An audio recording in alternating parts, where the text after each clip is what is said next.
بسم الله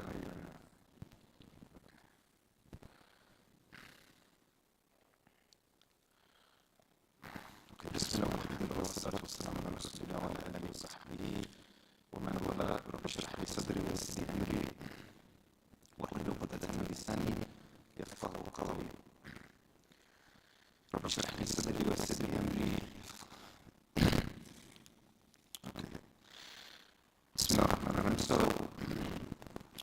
we're on the section of Ulum في Ihya Ulum Deen. This is the section where Imam al-Ghazali goes through various different topics that are subject to the destruction of human beings. And the one that we've been talking about for the last few weeks is Jah, which is seeking notoriety, fame in people. So for the last few sections, Imam al-Ghazali is almost like a psychological surgeon. He's dissecting through the different reasons why we have a desire to even want to be famous, to want to have notoriety, to want to be well known amongst people. And so, just like in any disease, you have to dissect something, you have to know the anatomy before you can talk about the treatment. In the previous sections, he's dissecting it, and he's talking about the reality of this disease, why we have it, why we want to have notoriety, why we want to have fame, why we want to be popular. And now, just like a physician, after dissecting, he's going to talk about the treatment. So this is Deen talking about how you go about treating the disease of wanting to be famous, wanting to have notoriety amongst people. So he says, أنا لما غلب على قلبي حب الجاه صار مقصودها بعد مراعاة الخلق مشغوفا بتوددي إليه. So whoever wants to be famous, whoever wants to have notoriety amongst people, his concern is limited to what other people are thinking about them. And if you start to get concerned with just wanting other people to like you, right? This starts to become your passion. What can I do to get other people to like me? What can I do to have validation? What can I do to have affirmation?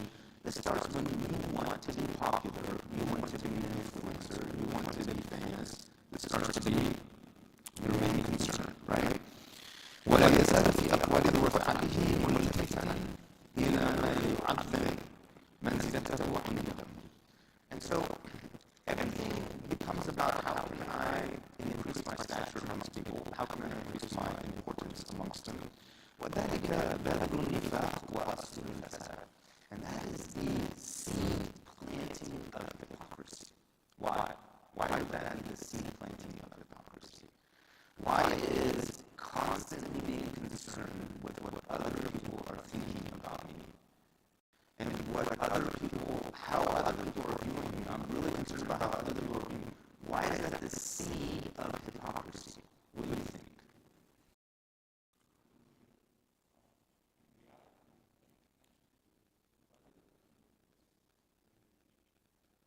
So you're paying attention to what other people think. What other people think influences how you act. So now your actions are going to mirror what you think other people want you to do, right? And that may not be what you yourself actually believe. So there's a discordance between what happens on the outside and what's true on the inside, right? So he's like essentially saying, look, if this becomes your concern, what other people are thinking about you, so you can have this fame and notoriety amongst them, this is the origins of hypocrisy, because you may have to act in a way that's not concordant with who you actually are, with what your beliefs and your values actually. ويجب ذلك لمحلة تتساهل في العبادة. Eventually that's going to leak into your worship, right? And that's going to affect how you worship, and you're going to get lazy in your worship. ومراعاة إيها, and you're going to be worried about how other people watch you worship as well, right? So the way you form habits in the mu'amalat in the dunya could eventually leak into the ibadat as well. والاقتحام المحظورات لتوصل إلى الاقتناس في القلوب. Eventually you're going to start to make sense. So that ضارين. So he said, sharaf and mal, seeking notoriety and wealth, these are like two wolves with the religion. right? Like two wolves with their religion. They're eventually going to eat away at it, right? وقال عليه السلام إنه ينبت النفاق كما ينبت الماء كما ينبت الماء البقل. And this is like rain, right? This desire to be famous. It's like rain for causing hypocrisy to come out of the ground, right? Just like rain causes greenery to come out of the ground. إذا النفاق هو مخالفة الظاهر للباطن بالقول أو الفعل وكلما طلب المنزل في قلوب الناس فيضطر إلى النفاق معهم. Because essentially, just like we said, hypocrisy is when there's a discordance between the outside action and the inside belief. So if this is what's motivating you, it's eventually going to drive you to some form of hypocrisy. وإلى تظاهري بخصال حميدة هو خال عنها. And it's going to make you act like you are something or someone who possesses a quality, but you don't really possess that quality, right? So it's a type of talbis as well. It's a type of trickery. It's a type of hypocrisy.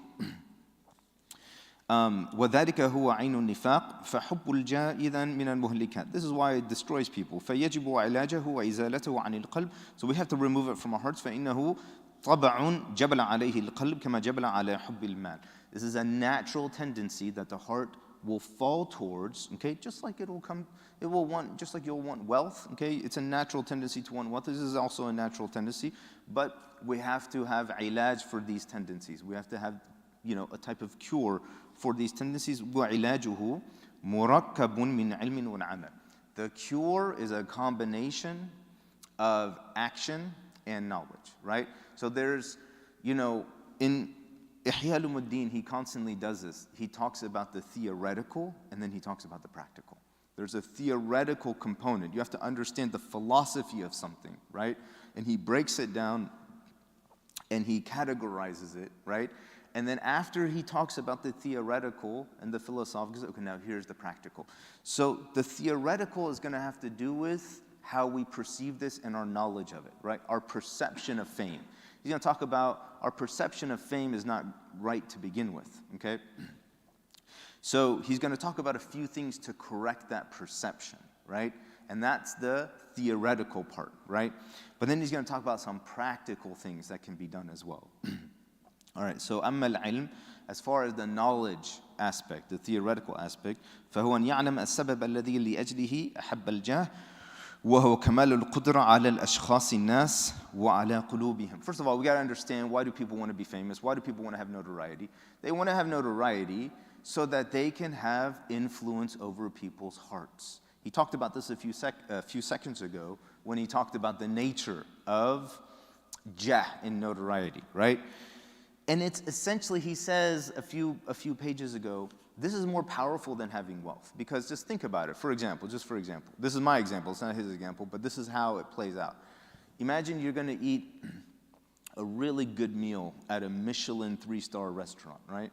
And it's going to be like $1,000, okay? Now, that's an expensive meal, right? Wouldn't recommend anyone do that. But let's just say you do that, all right? But then let's say you're famous. And let's say you've got a lot of, influence in society. And the chef of that restaurant is a fan, right? He's a fan. And the manager of the restaurant really likes you. So you walk in, and they're like, oh, no, come in. Today's on us, right? So what fame just did something for you that is almost even more powerful than wealth, right? Even though you may not be rich and own a lot of money, you own the heart of that chef. You own his heart, right? So fame can do things for you, right, that becomes very, very attractive. In fact, it can become more attractive than wealth. This is why he says it's a type of dunya, right? So this is why people want it. They want people's hearts. They want to be able to, and what do we call people who have 100,000 fans on Instagram? And what do they call? Influencer, right? That's exactly what it is, right? So that's what he's talking about. وقد بينا أن ذلك إن صفى وسلم فآخره الموت فليس هو من الباقيات الصالحات. Even if you have that 100%, okay, eventually it ends with death. Okay, so nothing of that stays. بل لو سجد لك كل من على البسيط الأرض من المشرق للمغرب فإلى 50 سنة لا يبقى ساجد ولا المسجود له. Even if just theoretically, you were the most famous person and everyone loved you, right? And everyone on earth made sajda. This is like sajda to ihtiram, right? Like, everyone made sajda to you out of respect, right? Meaning you were so well known in the earth, everyone loves you, everyone's honoring you. Within 50 years, no one's going to honor you and no one's going to be honored, right? Like, everyone in that generation is going to die. So does it really even, remember, he's talking about curing this from a theoretical point of view, right? So now he's talking about our perception of it, okay? So essentially what he's getting at here is, even if you are famous, it doesn't last, right? It doesn't last, right? You ask any young person here, who's Elvis, right? 60, 70 years ago, he used to be one of the famous people on earth, right? Hardly anyone knows who he is now. If you ask any young person, it doesn't last, right? So he says, ويكون حالك كحال من مات قبلك من ذوي الجاه مع المتواضعين له فهذا لا ينبغي أن يترك به الدين. This temporariness, this isn't worth sacrificing your religion for. See how temporary this is? Even if you are famous, it's not going to last. Why would you sacrifice something that's permanent for something that's temporary? الذي هو الحياة الأبدية التي لا انقطاع لها. This religious life, it gives you a life that lasts forever and there's no end to it, as opposed to fame, which always eventually ends. ومن فهم الكمال الحقيقي وكمال الوهم كما سبق صغر الجاه في عينه. Now if you understand what real completeness is as a human being, jah is going to be minimal. Like, this desire to be famous, you won't even see it as a big deal anymore. إلا أن ذلك إنما يصغر في عين ما ينظر إلى الآخرة كأنه يشاهدها. But this only happens, you only look down on this idea of having notoriety amongst people and being famous, only if you see the hereafter as if you're seeing it. Like, the reality of it is very, very close to your heart. Right? وَيَسْتَحْقِرُ الْعَاجِلَ. And this life and everything that's about to come, it's belittled in your eyes. You know, it's interesting, he has another book, Imam al-Ghazali, called Maqsad al-Asna, where he talks about the 99 names of Allah and how you can inculcate each and every one of these names. There's an interesting name he gets to, al-Mutakabbir, right? You know what does Mutakabbir mean? Someone who's got kibr, which is what? Well, it's the idea of being, having grandeur, right? And pride, right? So then the question is, he talks about this, the question, how are you supposed, if you're supposed to inculcate something of all of these names, how are you supposed to inculcate that name of Allah, right? How are you supposed to have a portion of that? What do you think? That's very difficult, right? Because there's so many ahadith against kibr, right? So how would you inculcate that name?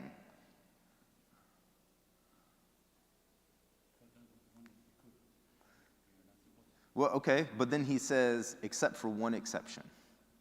The only place for a believer to have any type of takabbur, which is to look down on something, is that you have it towards the dunya. That's it.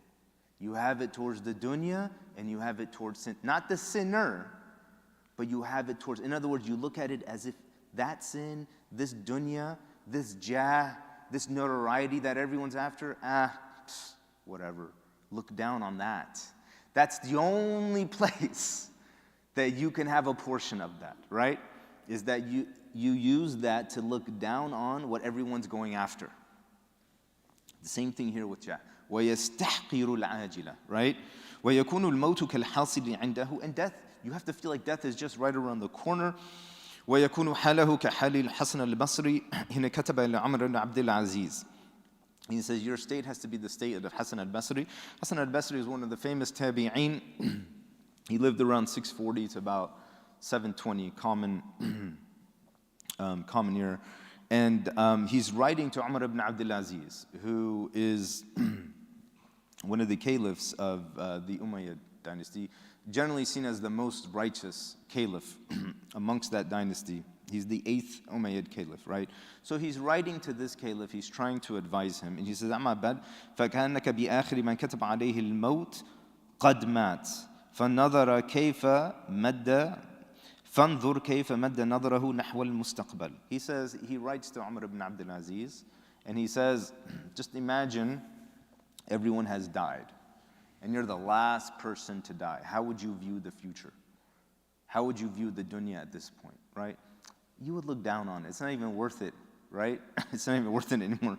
And he writes back to him, he says, وكذلك حال عمر بن عبد العزيز حين كتب في جوابه أما بعد فكأنك بالدنيا لم تكن وكأنك بالآخرة لم تزل. And Umar ibn Abdul Aziz writes back to Hassan al-Basri and he says, man, subhanAllah, it's like you were never in this dunya to begin with and you never even came out of the hereafter, right? It's like you've been there the whole time because he had so much piety. فهؤلاء كان تفاتهم إلى العاقبة فكان عملهم لها بالتقوى إذ علموا أن العاقبة للمتقين. These are the people, he says, Imam al-Ghazali, these are the people who they understood that the hereafter is for the people of taqwa, right? And so this is what informed their actions, and this is what informed their ideas. فكان عملهم لها بالتقوى إذ علموا أن العاقبة للمتقين فاستحقروا الجاه والمال في الدنيا. And this is why they're able to look down. Just like we talked, this is why they were able to look down on the dunya and not chase it, right? Not chase it. وأبصار أكثر الخلق ضعيفة مقصورة على العاجلة. But most people, they don't see past this point. They don't see past the temporariness of this dunya, and they don't see beyond لا يمتد نورها إلى مشاهدة العواقب. They don't see, like with the light of Iman, to see what is coming after all of this. ولذلك قال تعالى بل تؤثرون الحياة الدنيا والآخرة خير وأبقى. And this is why Allah subhanahu wa ta'ala said, you prefer the dunya, even though the hereafter is better and everlasting. وقال عز وجل كلا بل تحبون العاجلة. No, indeed you like this temporariness, right? وتذرون الآخرة. And you're leaving that which lasts forever, the akhirah. Remember, this is all the theoretical aspect of how to cure a desire to want to have popularity and notoriety amongst people. So this is all stuff that we have to internalize, the knowledge aspect that we have to internalize to have that cure. فمن هذا حد فينبغي أن يعالج قلبه من حب الجاه بالعلم بالآفات العاجلة وهو أن يتفكر في الأخطار التي يستهدف لها أرباب الجاه في الدنيا. So, based on this, this is part of what we have to use to cure ourselves from the desire to want to have notoriety. Number one, it's temporary, right? It's not worth it compared to the akhirah. If you have to sacrifice something from the akhirah, it's absolutely not worth it. But also, we have to think about all the dangers that famous people are constantly subject to, right? You know, I don't know who it was, but someone said, you know, when you're rich, you pay taxes with your wealth. But when you're famous, you pay taxes with your time, right? And there's another tax that you have to pay, which is you're constantly worried about other people wanting what you have. That position of fame and notoriety, right? You wanted it, you got it. Don't you think other people want it too? Now, don't you think other people are going to want to maybe frame you? Maybe they're going to want to ruin your reputation. Maybe they're going to want to slander you on Facebook. Maybe they're going to want to, you know, make a big deal out of something that's not a big deal, just to get you to fall from that position of notoriety, right? So they can have it, right? And when you have this position of notoriety, when you have this position of fame, there's never a moment when someone's not planning on how to take it from you or bring you down, right? So again, this is the theoretical part, which is, we've got to think about this if we want to understand how to rid ourselves of this. See, it's not worth it. It's not worth it. It's not worth it, right? So he says, فَإِنَّ كُلَّ ذِي جَاهٍ مَحْسُودٌ وَمَقْصُودٌ بِالْإِذَا. Everyone who's famous, someone's got envy for him, right?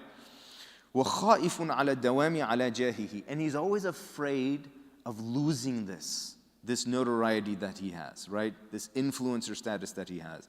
وَمُتَحَرِّزٌ مِّنْ أَن تَتَغَيَّرْ مَنْزِلَتَهُ فِي الْقُلُوبِ. He's always worried that people are going to stop liking him.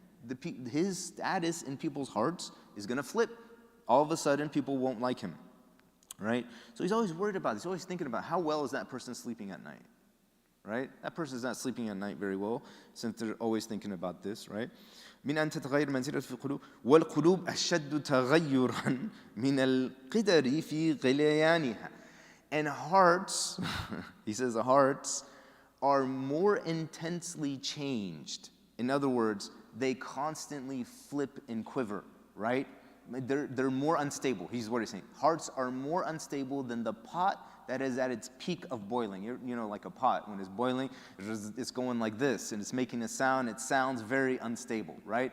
The hearts are more unstable than that, right? And of course, there's the dua of Rasulullah sallallahu alaihi wasallam, Ya muthabbit al-qulub, thabbit qulubana ala dinik, right?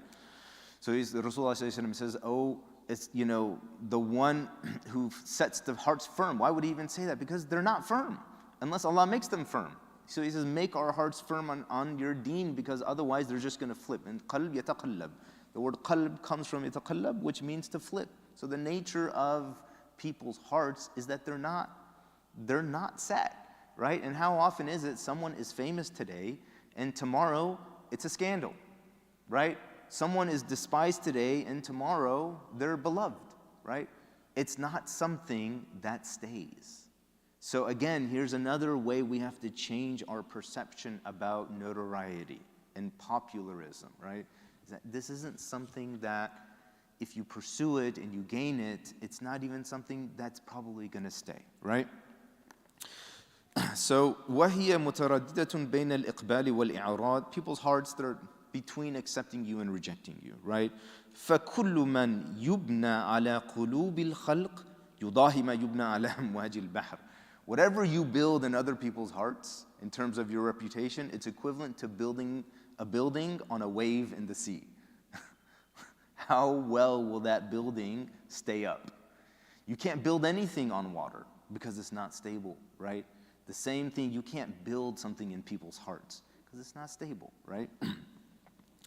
فإنه لا ثبات له والاشتغال بمراعاة القلوب وحفظ الجاه ودفع الكيد الحساد ومنع أذى الأعداء كل ذلك غموم عاجلة. All these different things that you have to worry about, right? People's hearts flipping, preserving your status, people being envy of you, someone wants to harm you, to take you out of this position that you're in. This is another tax. It's a tax that famous people pay, right? It's a tax of anxiety. They pay an anxiety tax. That's the other thing, right? When you're rich, you pay tax with your wealth. But when you're famous, you pay taxes with your time, and you also pay an anxiety tax, right? So this is what he's saying. It's like an anxiety tax. وكل ذلك غموم عاجلة ومكدرة للذة الجاه فلا يفي في الدنيا مرجوها بمخوفها. And so at this point, there's nothing left of the dunya to be sought in terms of notoriety based on all these fears that are associated. فضلا عما يفوت في الآخرة فبهذا ينبغي أن تعالج البصيرة الضعيفة. So we have to cure and treat the weak-sighted people who have this. وأما من نفذت بصيرته وقوي إيمانه, but the one who sees clearly and his iman is strong, فلا يلتفت إلى الدنيا. They don't look to these things. فهذا هو العلاج من حيث العلم. So here is the cure, the theoretical cure when it comes to knowledge. So let's just review this real quick. So he says, first of all, you got to look down on this dunya aspect of this life this idea of notoriety, popularity. This is something you have to look down on, just like you should look down on sins, right? So it should be something that's mustahqiran, he says, in our eyes. It's something that's not high in our eyes. Like he says, sallallahu alaihi wasallam, وَلَا تَجْعَلِ الدُّنْيَا أَكْبَرَ هَمِّنَا, right? Don't make this dunya our biggest concern, right? يَعْلَمُونَ ظَاهِرًا مِنَ الْحَيَاةِ الدُّنْيَا وَهُمْ عَنِ الْآخِرَةِ هُمْ غَافِلُونَ. In Surah Rum, Allah subhanahu wa ta'ala says, some people, they know everything about this dunya, but in the next life, they know nothing, right? It's because their main concern is this dunya. He says, take it from being up here in your ambitions and put it way down here. That's number one. Look down on it, okay? Number two, realize it's temporary. It's not going to last. If you are the most famous of all famous people in this world, okay, 50 years from now, some high schooler is not going to know who you are, right? So it's not worth it. It's temporary, right? And number three, the anxiety tax. When you're famous and you have notoriety amongst people, someone is going to envy you. Someone is going to want what you have. And you have to constantly think about, okay, how am I going to keep this? How am I going to preserve this? It's like an anxiety tax. So that is 3 things that he talks about in terms of the theoretical way to preserve knowledge. Then he says, وَأَمَّا مِنْ حَيْثُ الْعَمَلِ as far as practicality, right? As far as actions and practicality. فإسقاط الجاه عن قلوب الخلق بمباشرة أفعال يلام عليها. The way that you bring down your desire to be famous from people is doing things that might cause you to be blamed by people. Now, there's a nuance to this, okay? And he's going to explain this nuance, right? So just bear with me. حتى يسقط من أعين الخلق, until people's eyes fall from you. That's a metaphor for what? What do you think that means? People's eyes fall from you. What do you think? That means that people no longer, yeah, exactly. They don't hold you in high esteem anymore, right? But he's gonna talk about this nuance, right? وَتُفَارِقُهُ لَذَّةُ الْقُبُولِ, and this desire, this pleasure to be accepted by people, it starts to leave you, okay? وَيَأْنِسُ بِالْخُمُولِ وَيَبْرُدُ الْخَلْقِ, and eventually you become content with being alone and having a cold shoulder towards people, right? Instead of constantly wanting to gain their hearts. وَيَقْنَعُ بِالْقُبُولِ مِنَ الْخَالِقِ, and you become content with Allah accepting you, right? You start to have a coldness and a lack of care towards people accepting you, but then your concern starts to become, does Allah accept me? You know, there's a beautiful verse in وَتَخْشَى النَّاسِ وَاللَّهُ أَحَقُّ أَن تَخْشَى. You worry about people, God has a greater right to be worried about, right? And so this is a sign of transformation, he's saying. وَهَذَا هُوَ الْمَذْهَبُ الْمُلَامَتِيَّةِ. Oh, okay. Mulamatiyya, this is the madhab of the Mulamatiyya. Anybody heard of that before? Mulamatiyya, this is a group of tasawwuf in the 9th century. They came out of Nishapur in modern-day Iran. And what they were known for, this word Mulamatiyya comes from yulam, right? Just like he says here, to blame, right? What these people were known for is the minute that they had any kind of notoriety of any kind, or they felt like they did something that might catch the eyes of people, they would go out of their way to do something that people would see as blameworthy and lose their respect for them. And this is how they would control their nafs, right? This is how they would control. Like, they're very, very strict on their own nafs. Again, so here he's going to mention the nuance here. Okay, so what they would do, this they don't exist anymore. But this is like a sect of tasawwuf that existed in the area of Nishapur, where Ghazali is very close to. So إذ اقتحموا الفواحش في صورتها. They would approach sinful things apparently, right? They might do that apparently, which makes it look like they're doing something sin. They might like go into a bar so people think they're going to drink, just so that their notoriety can fall, right, from people's eyes. But maybe they don't actually drink, right? They'll do these things so that people's eyes fall from them, right? Very, very strict on their own. لِيَسْقُطُوا أَنفُسَهُم مِّنْ أَعْيُنِ النَّاسِ فَيَسْلِمُوا مِنْ آفَاتِ الْجَهْلِ. And that way they can be safe from being popular, right? This whole thing so that they don't have to be popular, right? They're running from popularity the same way that some people run towards it, right? Because they know the danger of it. But again, he's going to explain the nuance here, right? وَهَذَا غَيْرُ جَائِزٍ, and that's not allowed. It's not allowed to do that. You're not allowed to approach some kind of sin just so that people don't think that you're pious, because you're trying to control your nafs like that, right? That's not permissible in Islam. فَلَا يَجُوزُ لَهُ إِنْ يَقْدِمُ عَلَى مَحْذُورٍ لِأَجْلِ ذَلِكَ بل له wait, I skipped something.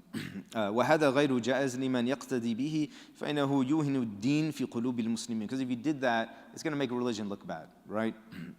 وأما الذي لا يقتدي به فلا يجوز له أن يقدم على محذور لأجل ذلك بل له أن يفعل من المباحات ما يسقط قدره عند الناس. You can't approach anything haram for this reason. Even if you follow this madhab or you don't follow it, it doesn't matter. What you can do is something that's mubah. Okay, something that's mubah that might make people reconsider whether you're really a super pious person or not, or something like that, right? If that's how you're trying to control your nafs, right? كما روي أن بعض الملوك قصد بعض الزهاد. Now he's narrating a narration. It's been narrated that some kings have pursued people of piety in the past, maybe to associate with them or something. So, فَلَمَّا عَلِمَ بِقُرْبِهِ مِنْهُ اسْتَدْعَى طَعَامًا وَبَقَلًا.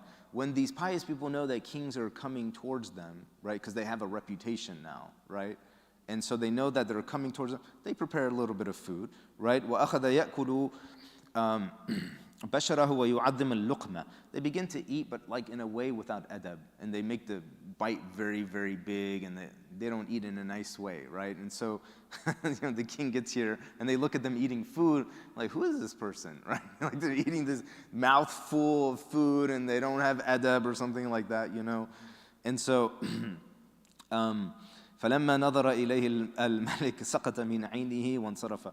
King sees this, and like, who is this guy? And he leaves, right? فَقَالَ الزَّاهِدُ الْحَمْدُ لِلَّهِ الَّذِي صَرَفَكَ عَنِّي.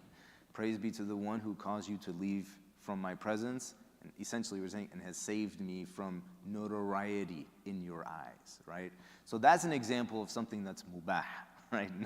Not impermissible. But he goes on, he says, وَمِنْهُ مَنْ شَرِبَ شَرَابًا حَلَالًا فِي قَدْحٍ لَوْنُهُ لَوْنُ الْخَمَرِ. Some people have even gone to the extent of drinking a drink, right, that's halal, like orange juice, but in a cup that might be used typically for alcohol. So someone sees them drinking from this cup.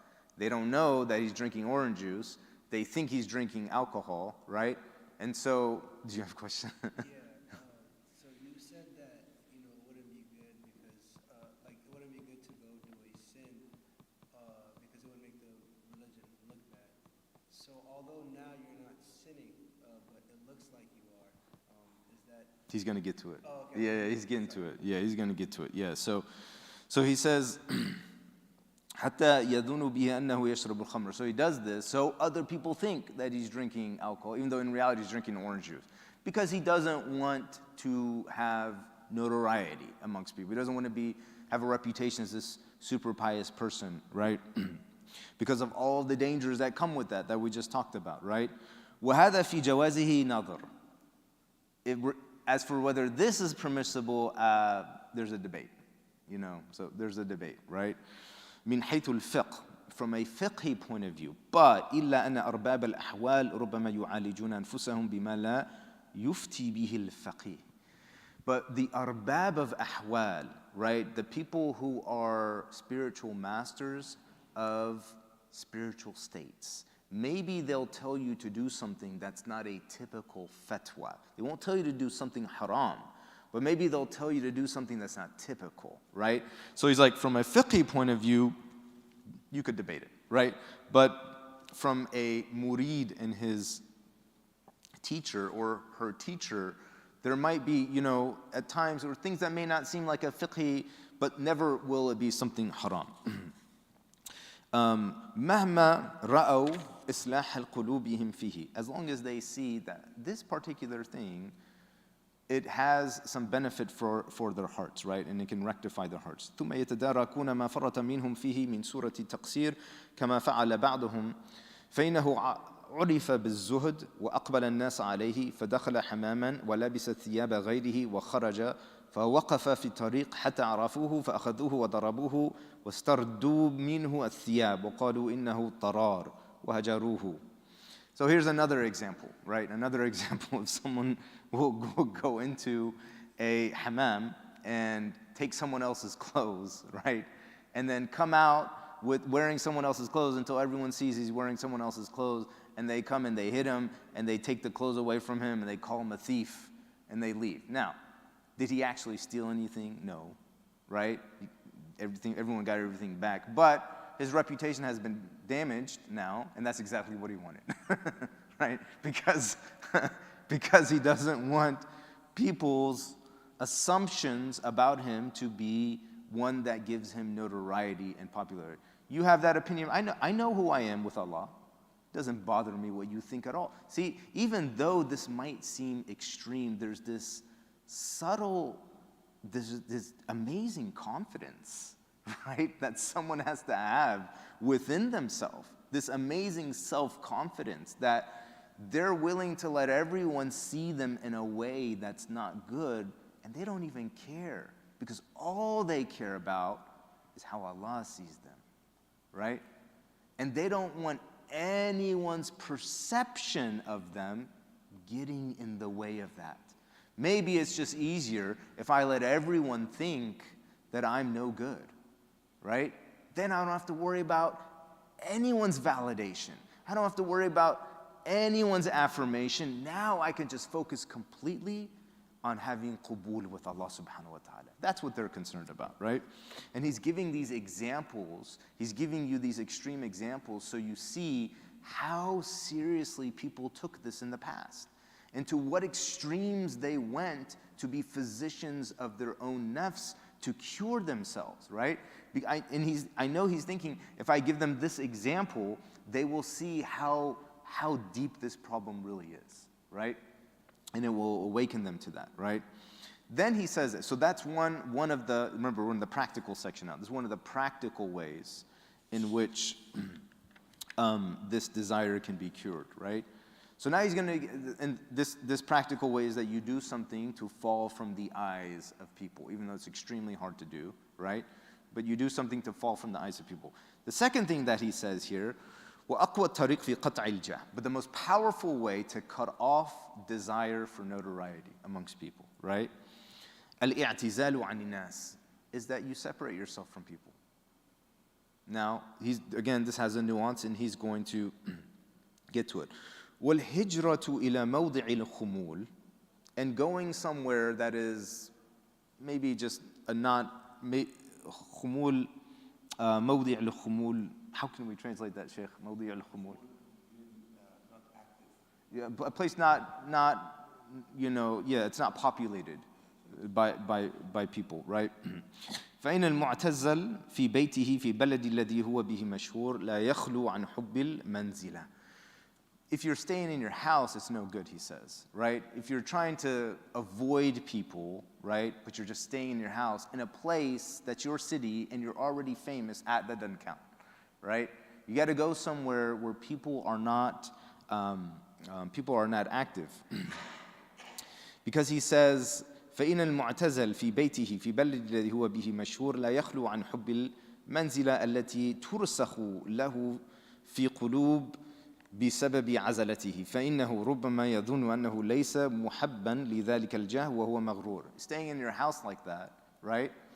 In a place where you're famous, right? And everyone knows you and it's your city, you may think, now this is a sign that I no longer want notoriety, right? Because I'm not mixing with people and I'm not going to the activities where before I might have wanted.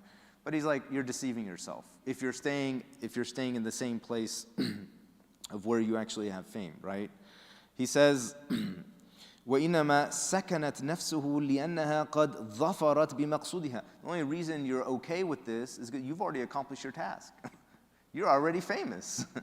So that's why you're okay with this, right? But, he says, وَلَوْ تَغَيَّرَ النَّاسِ عَمَّا اعْتَقَدُوهُ فِيهِ فَذَمُّوهُ أَوْ نَسَبُوهُ إِلَى أَمْرٍ غَيْرِ اللَّائِقِ بِهِ جَزَعَتْ نَفْسُهُ وَتَأَلَّمَتْ. If people's perceptions start to change, or they accuse you of something you didn't do, suddenly you're going to get very anxious because you feel like you're losing that status now, even though you're not with them and you're just in your own house, right?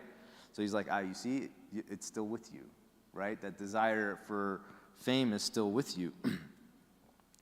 And so he says, وَرُبَّمَا تَوَصَّلَتْ إِلَى الْإِعْتِذَارِ عَنْ ذَلِكَ وَإِمَاطَةِ ذَلِكَ الْغُبَارِ عَنْ قُلُوبِهِمْ. You might even apologize for something you didn't even do so you can remove this dust from their hearts, this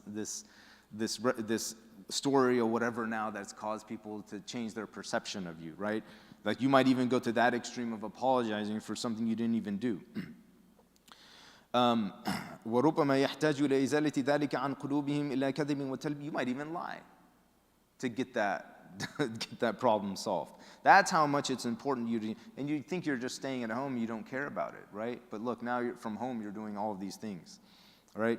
ولا يبالي به وبه يتبين بعد أنه محب للجاه والمنزلة. Then it becomes clear, no, you still love it. You still love notoriety. You still love all these things. ومن أحب الجاه والمنزلة فهو كمن أحب المال. And if you love notoriety, it's as if you love wealth. Remember we talked about it's just like that. It's very similar. بل هو شر منه. No, in fact, it's worse than it. Love of notoriety and fame is worse than love of wealth. فإن فتنة الجاه أعظم. Right? The fitna of seeking notoriety is much greater. ولا يمكنه أن لا يحب المنزل في قلوب الناس ما دام يطمع في الناس. And you'll never be able to rid this desire to have notoriety in people's hearts unless you can rid your need for people to begin with. Right? فإذا أحرز قوته من كسبه أو من جهة أخرى وقطع طمعه عن الناس رأسا أصبح الناس كلهم عنده كالأرذال فلا يبالي أكان له منزل في قلوبهم أم لم يكن. If you can somehow make yourself independent from people, right?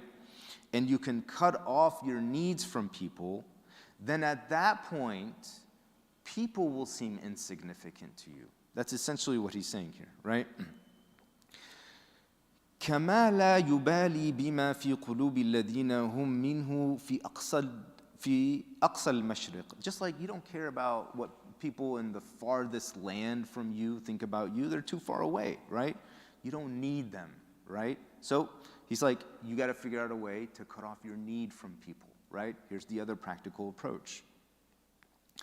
لأنه لا يراهم ولا يطمع فيهم ولا يقطع الطمع عن الناس إلا بالقناعة.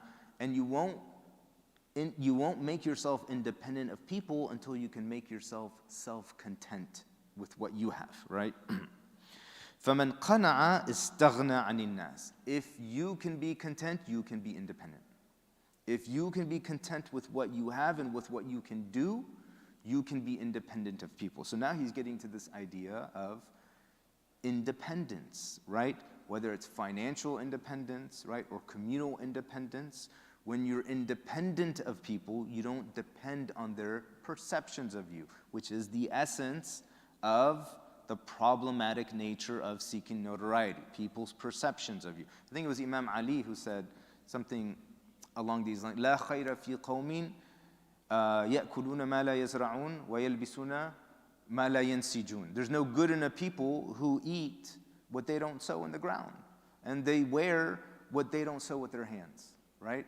In other words, like, be independent. Don't depend on everyone for everything, because eventually you'll start worrying about what they think of you. It's going to be a part of the transaction, right? So you have to be independent, and this is the other practical aspect of what he's talking about. فمن قنع استغنى عن الناس وإذا استغنى لم يشتغل قلبه بالناس ولم يكن لقيام منزلته في القلوب عنده وزن ولا يتم ترك الجاه إلا بالقناعة وقطع الطمع.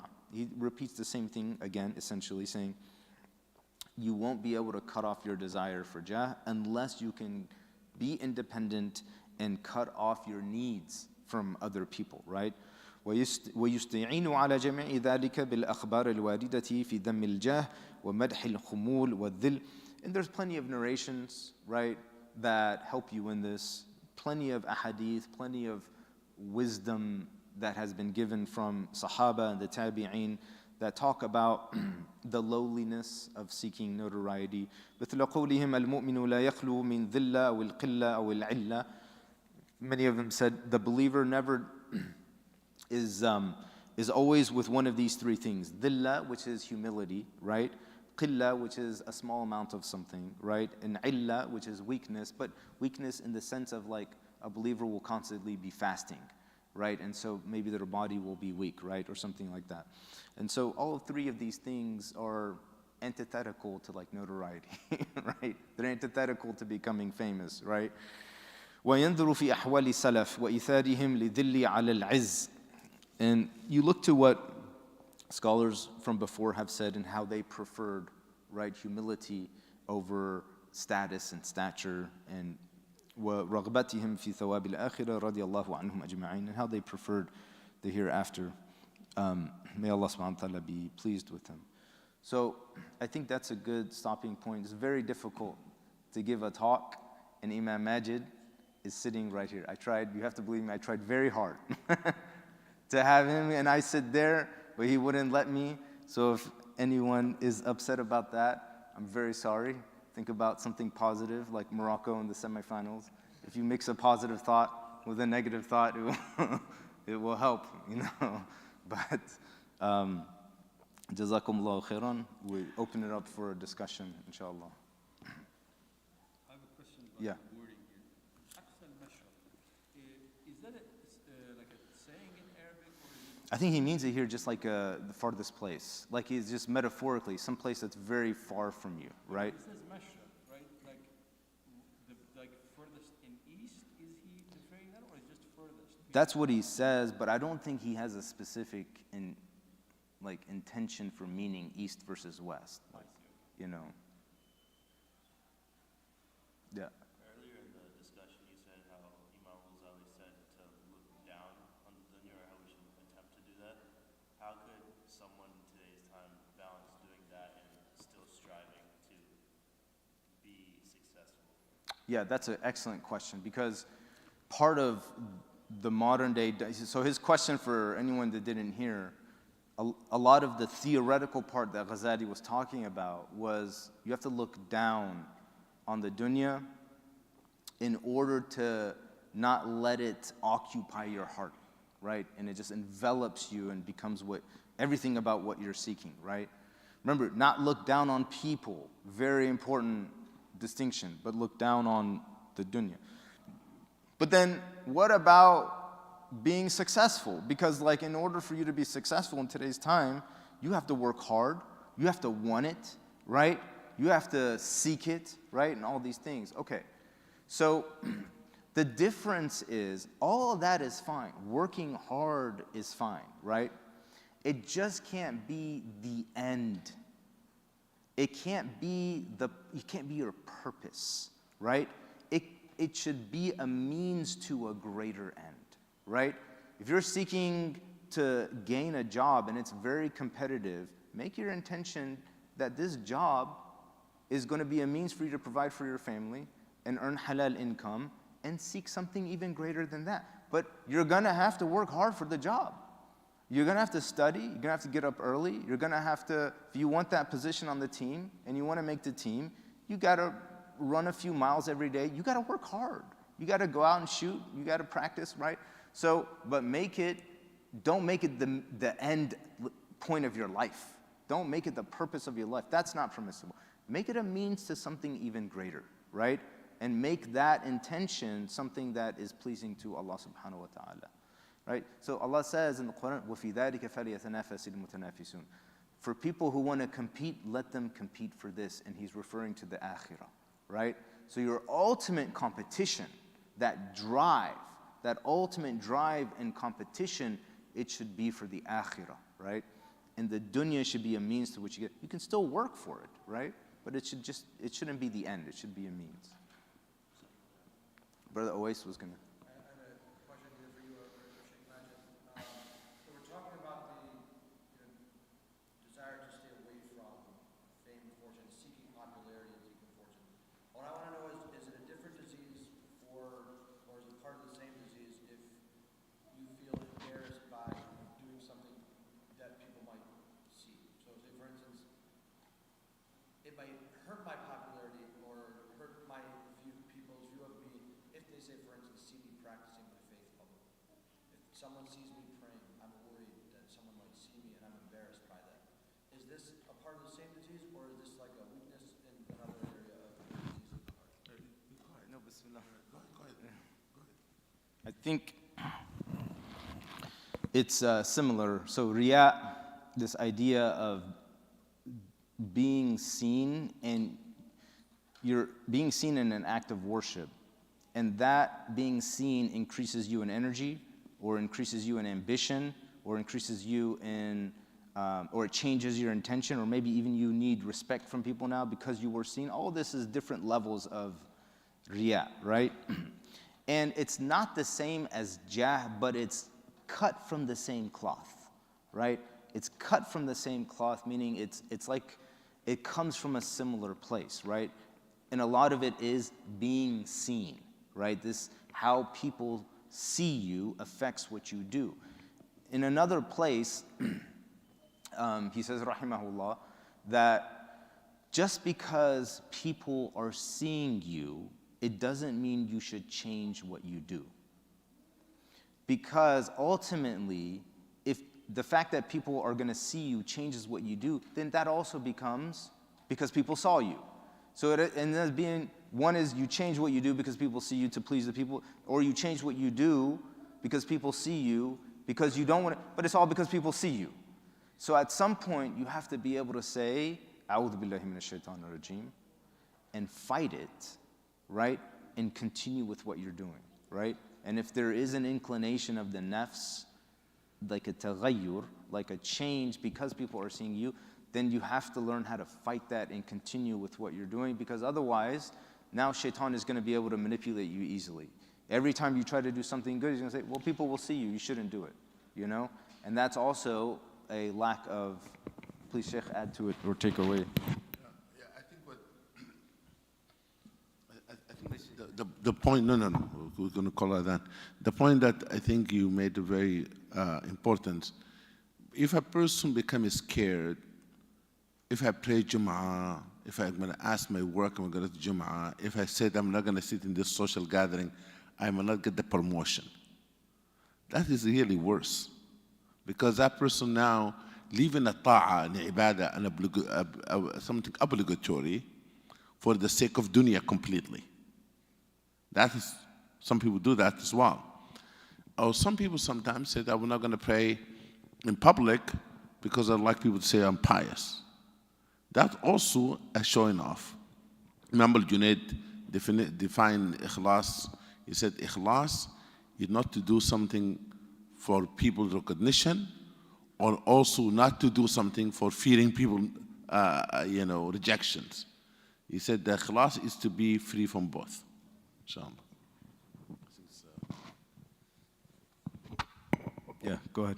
I just wanted to ask, at what time in Imam Ghazali's life this Towards the end. Yeah, towards the end. So this is after he has gone on a hiatus for a long time and has done a lot of what he is talking about himself. Yeah, that's what You I know. was saying. It definitely sounds like he's speaking from experience. He is. All of it is from Very much on point. experience. He didn't live very long. Yeah, he lived just a little over 50. Yeah. This wasn't his last book. The last book was actually written for Farsi. Qimat al-Sa'adat. Yeah, yeah. And what's this one called? This is Ihya Ulum. Yeah.